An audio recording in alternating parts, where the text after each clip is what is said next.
AVS Media Demo. Papa Hotel Lima Echo November radio check. Papa Echo November, good afternoon, reach you 5. Good afternoon, read you 5 as well, Papa Echo November.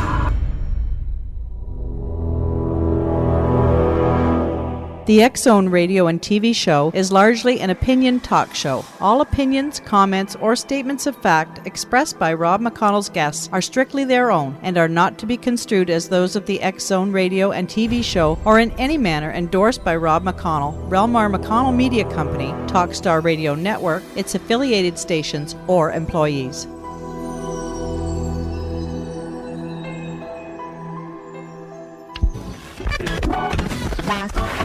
All Hit Radio.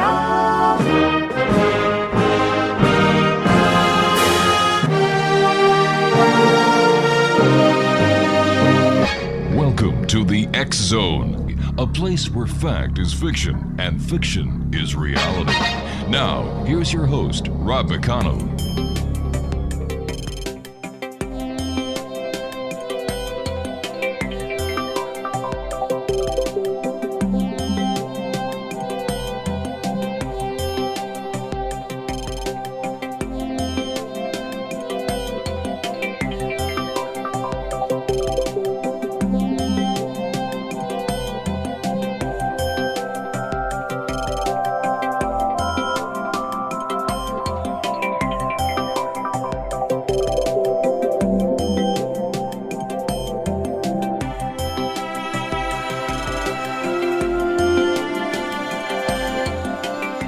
And welcome back, everyone. This is the X Zone. My name is Rob McConnell, coming to you around the world from our studios in Hamilton, Ontario, Canada. Worldwide toll-free, 1-800-610-7035. Email xzone@xzoneradiotv.com. My guest this hour is Greggory Jantz. And Dr. Jantz is going to be talking to me about a topic that is forefront in the news. Is repeated violence at schools making kids more anxious? Well, as you all remember, the Sandy Hook Elementary School was followed by rumors, lockdowns, beefed up security, and rampant uncertainty within schools across the United States and Canada, for that matter.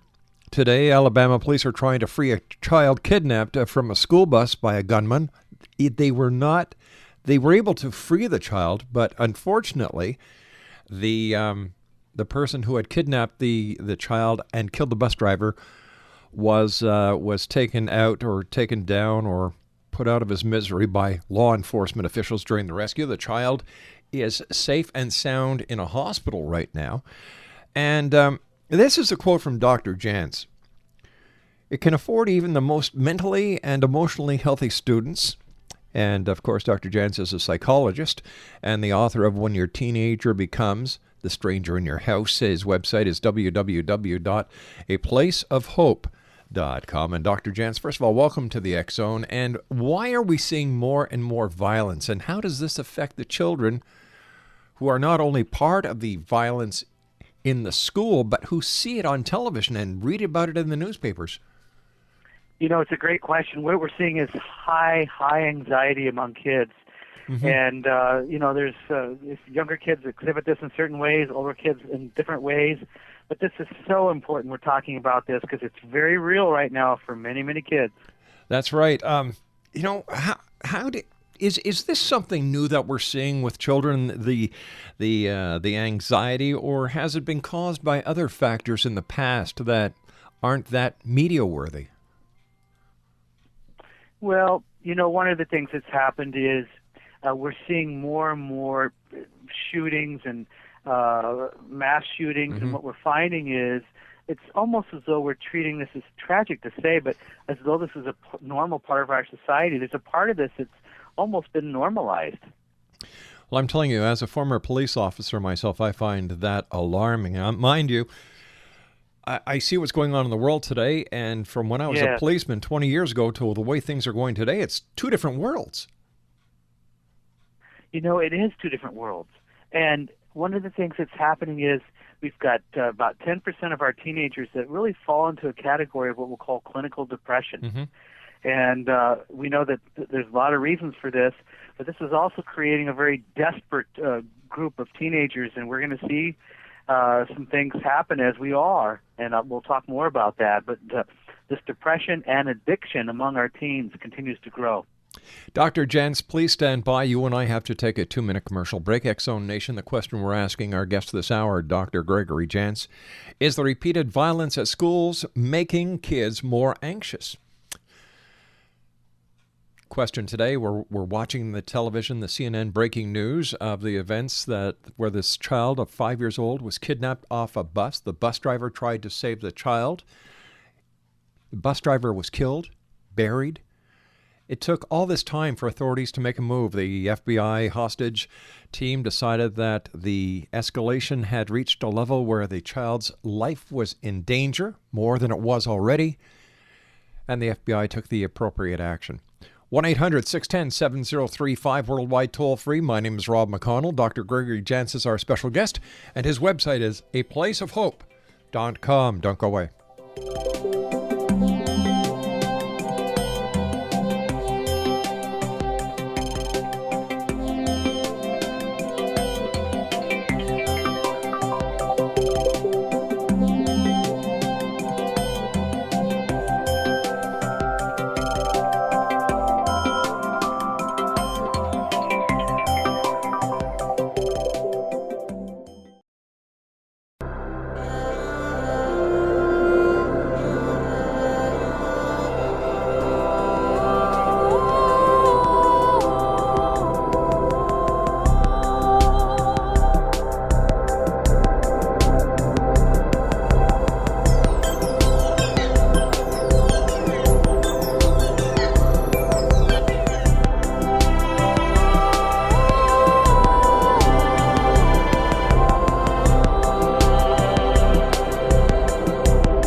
Welcome back, everyone. Dr. Gregory Jantz is my special guest. He has more than 25 years' experience in mental health counseling and is the founder of the Center for Counseling and Health Resources near Seattle, Washington. The center is a place for hope, provides comprehensive, coordinated care from a treatment team that addresses medical, physical, psychological, emotional, nutritional, fitness, and spiritual factors involved in recovery. He is the best-selling author of more than 20 books on the topics from depression to eating disorders. His website is www.aplaceofhope.com. Are you seeing younger and younger people these days, doctor, compared to, let's say, 10, 15 years ago? You know, we are. It's not unusual to see kids 11, 12, 13 years old who, if not depressed, they've already begun some addiction issues. So, yes, this is something that is increasing in our work, and we work with situations and families around the country. In your opinion, sir, what is the number one factor that's contributing to this? Well, we know right now the average age to exposure to pornography on the internet is about age 11. We know that kids are, which is frightening to even say that, we know that kids are the over-sexualization of our culture, and the girls who are really the pressures and the growing up, the 2/3 of sixth-grade girls have already been on some form of a restrictive diet. So when we look at all that, we really see that, there's some issues that are serious that are starting early on. So are you saying it's the sexuality, the sexual aspect of society that is causing these problems? No, I think it's just one. If we look at all the different stress points that we have a generation of kids who live in an entitlement. There's this entitlement going on, and with entitlements brought a generation of kids who, like I say, 10% who really identify with being depressed. We also see that with the depression comes this entitlement and despair and hopelessness. There's a real apathy about their futures. What happened to change all this? When I was a kid, and I'm sure when you were a kid, we all had goals. Yeah. We all wanted to get out there and prove ourselves to the world, be a contributing member of society, and what's dumbing the kids down? Is it the internet? Is it the high technology that they have? There's got to be something that that hit the off switch? Well, one of the things that's happening is, we have the technology and we have the kids who are really overstimulating their brains. They're 8, 10, 11, 12 years old, and there's not good boundaries around maybe it's game or screen time, and there's this overstimulation. And we know overstimulated brain ultimately over time is going to create a depressed brain. And a depressed brain, really paves the way for both craving for addiction. And so we're seeing that, some of the research has shown us this overstimulation of the brain early on obviously is not good. What are some of the signs that a child has problems or what might the child do that would be a red flag to parents? Well, one of the things that obviously is a red flag is a kid that's isolated. We're looking at a kid who's maybe disconnected from not only their family but from their peers. And as the more isolated they become, the more unpredictable they become. We look for a kid that maybe's had some recent academic failure. Maybe there's a kid that feels, that they're being bullied and bully behavior.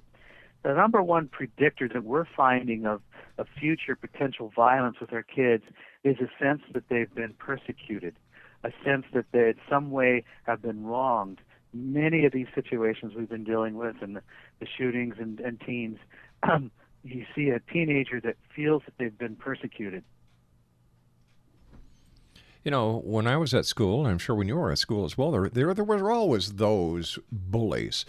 But I often wonder, Doctor, if it's mom and dad that are causing a lot of this persecution, not by treating the child in a negative way as such, but, by either not being able to give their child what Tom, Dick, and Harry have at school, or giving the child everything that the others don't have. Yes. And that's where this entitlement comes in. We live in a one-click society, and kids develop what I call low impulse control. They're just impulsive, and there's not been good containment around all the stimulation in their lives. So you're right on when you say that. Let's say a student seems fine and doesn't mention any concerns or doesn't show any concerns. Should mom and dad discuss incidents with him anyway, him or her anyway? I think we want to be careful. We want to be very age appropriate for this. For example, I have a 10-year-old boy and I have a 13-year-old boy, and one of the things that I did was when the Sandy Hook shootings came along, I simply just asked them what they talked about in school. Is there anything in the news? So we always, with the younger ones, want to start with a basis of knowledge where they're at. We want to be very careful we're not overwhelming them with too much information or too much media. And, like my son said, he said, well, I heard there were shootings and some kids got hurt, but I don't really understand it. And so really to again, take where they're at with this. And then, of course, they're going to have questions. Allow them to have questions. And it's so important, again, in dealing with this anxiety among our kids right now. And yet it's so hard to control the amount of access the kids have to the media these days with the iPhones, the iPads, the desktop computers, the laptop computers. It's a technological age, and information is instantaneous. Yeah.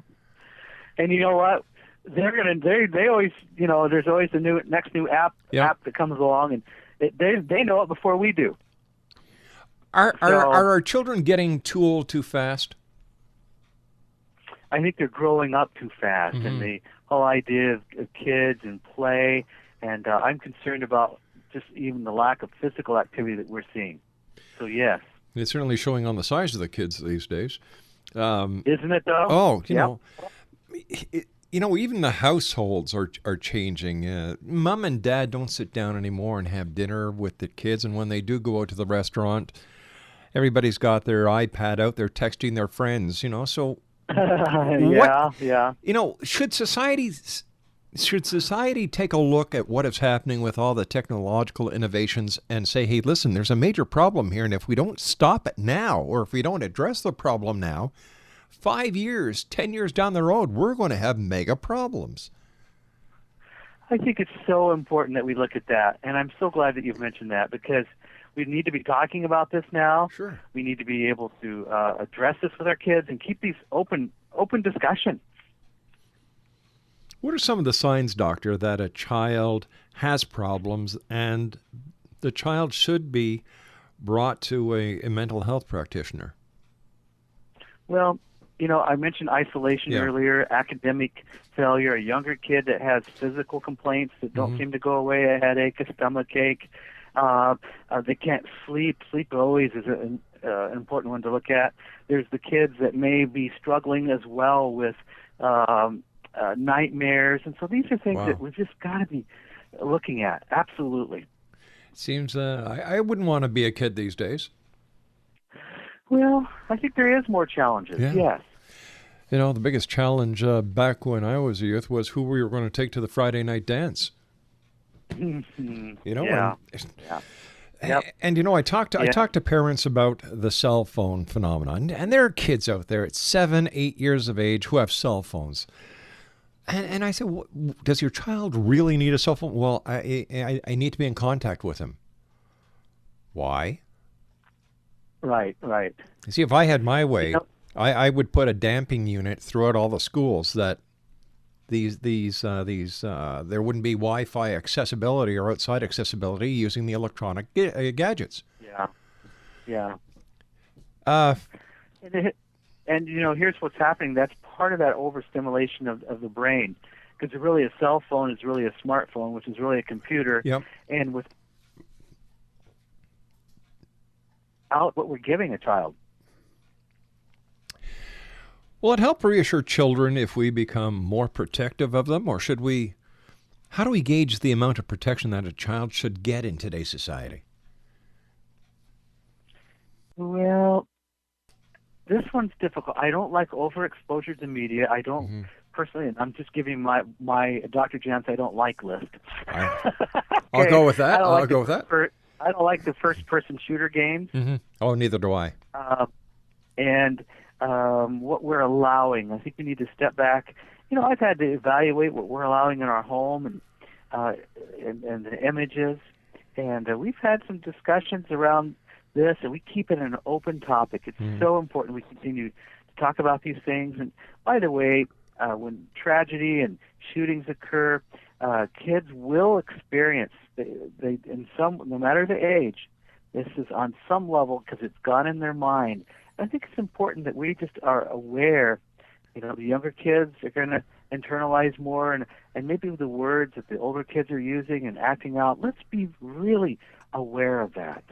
You said that one of the signs that there may be a problem was isolation. And in today's world, with all the Wi-Fi access that kids have for their smartphones, how do we know if a child is actually isolating themselves or if they're not using their technology to communicate with the outside world? And is there a difference?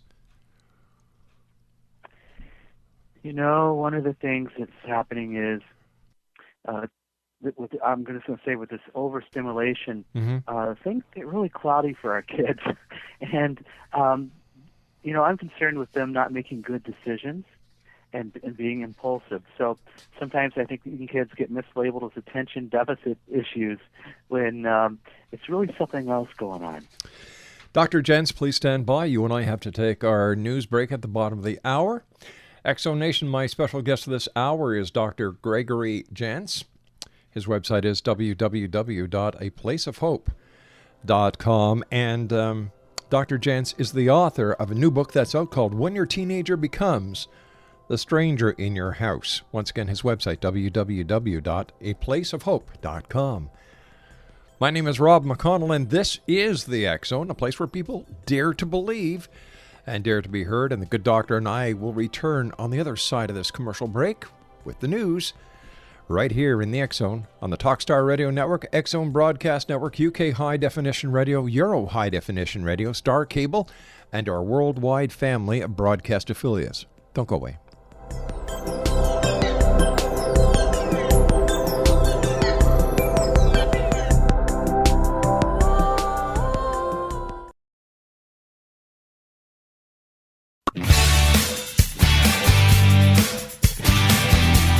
You're listening to the X Zone Radio Show, live and around the world on the Talkstar Radio Network. X X-Zone Broadcast Network, UK High Definition Radio, Euro High Definition Radio, and Star Cable. Our toll-free telephone number worldwide is 1-800-610-7035. Our email address, xzone@xzoneradiotv.com. On MSN Messenger, xzoneradiotv@hotmail.com. And our website, www.xzoneradiotv.com.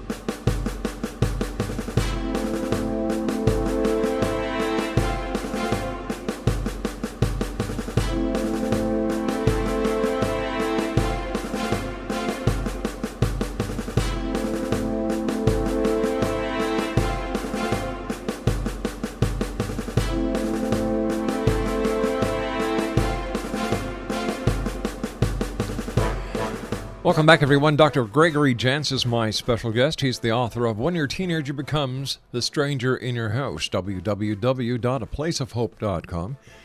And, you know, something that I'd like to ask you, sir, is when did all the Ritalin start getting into the hands and systems of children? And, you know, once again, going back in time, I don't remember kids taking Ritalin and all these other drugs?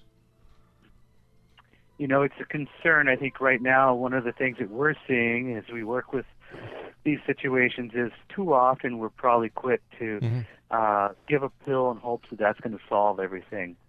Some of the research is showing us that you know, the developing brain is a growing brain, and it's growing up to about age 25. Too much stimulation, too much altering of the brain chemistry. For some, simply the research is just saying this is not a good idea to do. Now, I do find there are times where, in our situations that we've seen, that a medication can be appropriate. I don't want us to do that as the very first and the only thing. What should be the first steps then? One of the first steps, we need to look at the whole person. We need to look at what's going on in the kid's life. I even look at diet and nutrition. My goodness, the average teenage diet alone, you know, just looking at the sugar, and now so much caffeine and energy drinks. So I'm going to look at everything going on and look for all the missing pieces to the puzzle. Is it possible that we need to re-educate parents on how to be parents, that they're not clicking into everything they should be because they themselves are knee-deep in technology? Well, I think we need to look at, that's a great question. We sure do need to look at what we're modeling, don't we? Sure do. And what, you know, if we want our kid off the texting and we're walking around the house with our smart device, you know, running into the walls because we're texting, we need to look at what it is we're modeling. Absolutely. So what do we do? You know, like here in our home, when you come in, if you've got a cell phone or a smartphone, you leave it at the door. You're here to see us, you come and see us. Pick your cell phone up on the way out. Sure. One of the things that we do, our kids, they have to be on the charger in the kitchen area at 8 o'clock each night, or you don't have it the next day, and we don't allow texting on the way to school. One of the things that we talk about is the kids that you've texted with at school are the kids you're going to talk to in person. So. I often wonder what the kids of tomorrow are going to be like. God forbid if there was a power failure and there was no more wireless service. There you go. You know. Yeah, for sure. Yeah, we need to be able to have what we call real relationships. And we don't have that anymore. Yes, real relationships.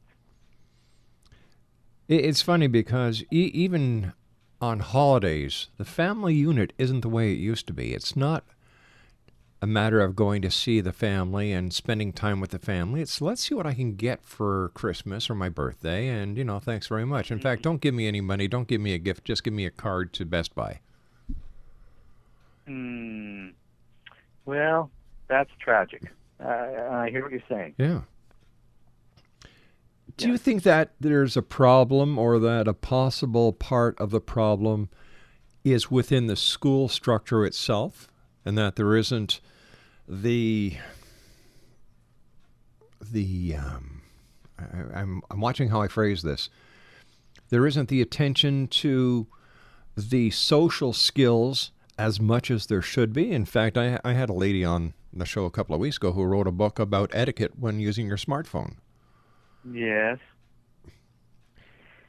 Well, I think this low impulse control situation where you're just being impulsive, and the kid may not even realize, or adult even, the average adult checks their device how many times in a day? Yeah. It's over 60 now. Wow. Unreal. So we don't even realize that's what we're doing. That is unreal. 60 times.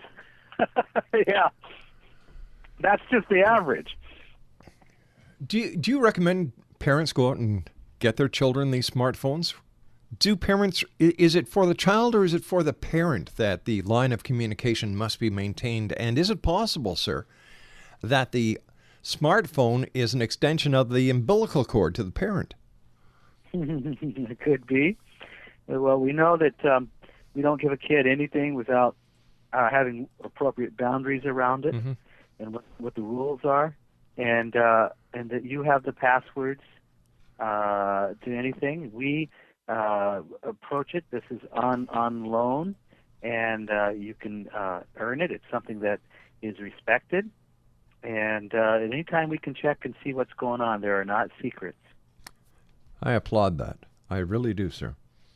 Let's talk a moment, if we could, Doctor, about bullying. A big topic in school. It's as big a topic as the school shootings themselves. What can a parent do if they believe their child is being bullied? And what can a child do if they are the target of a bully? Well, one of the things, of course, bully runs on fear. And I mentioned that so often a kid that doesn't do anything really ends up feeling persecuted. And that persecution means that they feel as though ultimately they've got to get revenge. They have to do something. And this is frightening in that many of the kids who act out with great violence have felt persecuted. So this is telling us that we've got to deal with a kid that feels bullied. A lot of times, with the whole thing of telling and must be dealt with is so important. But remember, kids may not tell because of fear. This is where we've got to be just alert to the signs and the symptoms and to what's going on so that we can really have a better understanding of, if you see a kid and your kid's isolated, they're afraid to go to school, and they're saying things, we need to listen to that, about what potentially is underneath that. What would a parent do if they found out their child is the bully? How should a parent approach this problem? Well, I think one of the things that we need to really give them assurance, we need to be there physically. They need a lot of physical assurance, and they need to see us take the lead. This may be taking the lead in the school place. We need to also find out those places physically where, in the school, where are they been the most vulnerable, and really to understand that bullying comes in various forms. Emotional abuse could be a form of bully behavior. The kid that's emotionally ridiculed. It doesn't have to be physical behavior. So that's what's so important for us to understand. There's a lot of bullying being done on the social media systems, Facebook, MySpace, Twitter. They're all being used as a conveyance to electronically bully a child. Where does the line get drawn? Yes. Pardon? You're so right. And this is why, for example, we don't allow texting on the way to school. Kids will say and do things on a text that they won't do in person. We are always braver and bolder online than what we would be in person. So we need to keep that in mind. It seems that family values are not as strong as they used to be. The family unit itself is not as strong as it used to be. Children are being left to the care and control of technology instead of mom or dad or a babysitter or another sibling. Right. We've talked about the iPhones. We've talked about the video games, and I agree with you, sir. They should be taken off the shelves. And when the kids are being inundated with violence, you get points for being violent. It's as though it's rewarded. You're right. Mom, how about the family where mom and dad just can't do it anymore? They split, or the family where in order to make ends meet for the betterment of the family, you've got mom and dad working 2 jobs each. How does this affect a child? Yeah. Well, I think there's a fragmentation that occurs. There's also there's the needs for safety and security, and for the kid, a lot of times this is taking away from that sense of security. They're not feeling secure. They're feeling divided. So there's times we've got to spend the physical time with the kids, being present with them. An anxious kid, to sit with them, to physically be with them, to invest some extra time, I'll just tell you, goes great. A lot of mileage out of just that physical presence of the parent. Yeah. With all our children, I would tuck them in at night, give them a kiss, let them know they're loved, always be around for them. Yes, absolutely. It's so important to have that one-on-one contact, to sit down at a supper table with the entire family and say, so how did your day go today? What's new at school? Wow, Dad really wants to know about this. And I think we've gotten away from that. Like fast food, drive-thrus, drive-through banks, drive-through coffee shops, drive-through funeral parlors. We're a drive-through society. We need to stop and smell the roses. Yes, thank you. You talk to people like this and they look at you as if you have 3 heads. Like, come on. What are we teaching our children? And we're in a society that the children watch us. The children take notes. And this is how they are going to lead their children. And I think that we've got to do something about this. And I think that with what we're seeing, the violence in schools, the violence on television, the violence in video games, we are teaching kids to be violent. Or am I wrong? It's being imprinted on them as though this is something that's normal or okay, yes. When kids look up to their sports heroes, well, with all the problems with drug enhancement these days, what are they looking at? Well, geez, this guy could take it. Look where it got him, And then, in the case of Lance Armstrong, he denies everything for so long, and then he decides to come clean and say, you know what, I did take drugs. But what was his motive for coming clean? Exactly. There could be a lot of opinions on that, right? Exactly. And if you want to come clean, why go on the Oprah show? Why not do it at a press conference with everybody? Well, because the press conference won't pay you like Oprah pays you. They're, cause and effect. How do we change this? Like you were saying that we control what the children see in the media, but how do we control that when they're out of our reach? That's right. And you know what? We're not. And so we're going to teach them to be good stewards of what goes in their minds. And we're going to be in a culture where there's constant bombardment coming at them. And, this is why we have a thing we call technology detox. We take a one-day break from it all. So, what are we putting in our minds? How do people react to that one day of technology detox? Yes. Well, if the most recent survey we have here is about 64% of Americans, if they can't get online within an hour, they feel disconnection anxiety. Oh, my gosh. And I would just say that is really saying that this is a problem, and I don't want to live with anxiety, so I'm going to actually work on it, being free from that in a day so that's not controlling me. That's you. But That's all of us. Yes, you got it. Yeah, exactly. Like I look forward to the internet being down so I can get away from the computer for a while.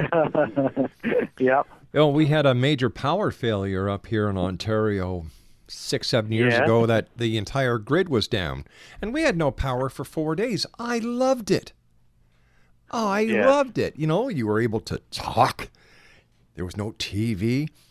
You could read something called a book. Do you remember that? Paper had printing on it. You could read a book. There you go. Board games.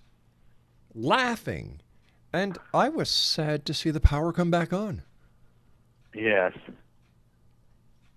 But that's me. Doctor, stand by. You and I have to take our final break. Great having you with us, and congratulations on a great book and all the wonderful work that you do. Thank you.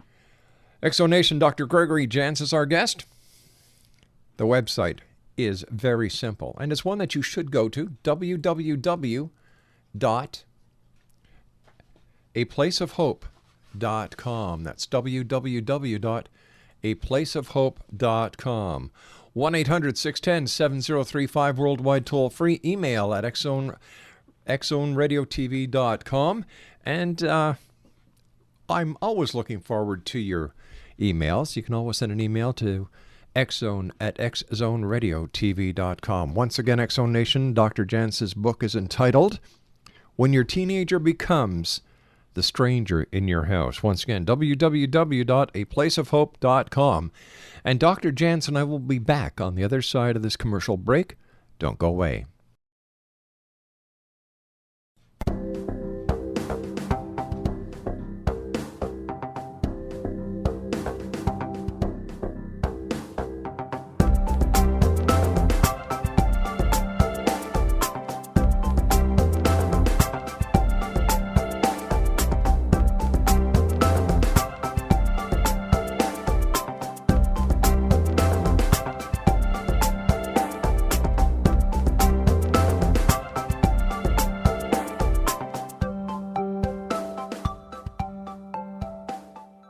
Welcome back, everyone. Dr. Gregg Jantz is my special guest. His website is www.aplaceofhope.com.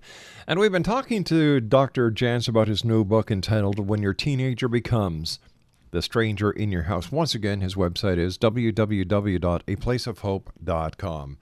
First of all, Dr. Jantz, it's been a great pleasure talking to you and having you on the show. I admire what you are doing. And, you know, all I can do is say hats off to you, sir. Congratulations on a job super done. Well, you know, this is such an important topic, and all of us know somebody with kids and concern, and we just want to navigate this successfully. I've had a saying that I've used for many years. The children of today are the leaders of tomorrow. And it's up to us. It's up to us to mentor them in positive ways so that they can continue to make a positive change in this world of ours. And, you know, whether it's a child in Africa, in Libya, in Iran, in Italy, in Canada, the United States, or anywhere else in the world, these are the people that will take our world to the next step. And it's so important that we give them the right message, give them the right tools, give them the right imprinting, so to speak, in order to get us to be the best that we all can be. What would you like the people who read your book to come away with, sir? That there's hope. You may be concerned about a teenager, wondering if this is normal, or are they far off to the edge, what's going on. Mm-hmm. There's hope. And I say this is our 28th year of working with situations, and I want you to know I have a free, as a community service, online depression survey that you can go right on that website, aplaceofhope.com. Take that survey.